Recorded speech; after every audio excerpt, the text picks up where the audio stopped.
এবারের নির্বাচন চাঁদাবাজদেরকে পরাজিত করার নির্বাচন, দখলদারদেরকে পরাজিত করার নির্বাচন।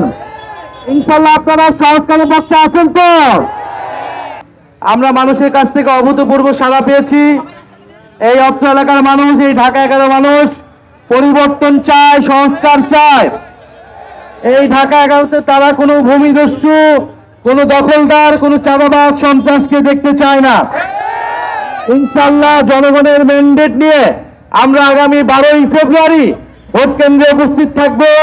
জনগণের প্রতি, সাধারণ ভোটারের প্রতি আমাদের আহ্বান, আপনারা ভোট কেন্দ্রে আসবেন, গণভোটে হ্যাঁ প্রদান করবেন এবং আপনারা শাপলাকলিকে জয়যুক্ত করবেন।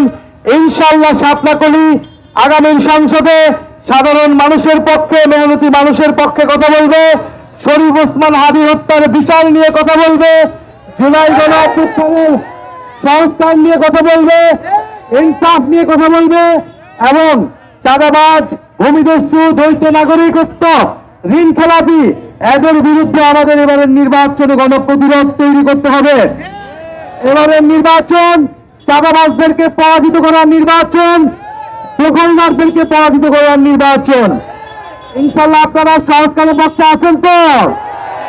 ইনসাফের পক্ষে আছেন তো? 12 তারিখ ভোট কেন্দ্রে আসবেন তো? আপনারা গণভোটে হ্যাঁ ভোট দিবেন তো? শাপলাকলিতে ভোট আসবে তো? এই কোনো মার্কা আছে? রামপুরে কোনো মার্কা আছে? অবশ্যই কোনো মার্কা আছে? তো নিশ্চয়ই মার্কা।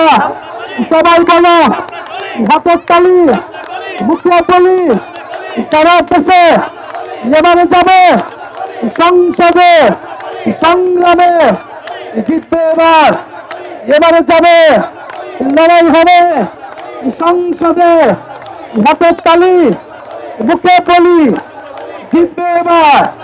ইনকিলাব, ইনকিলাব, জিন্দাবাদ, ইনকিলাব, ইনকিলাব।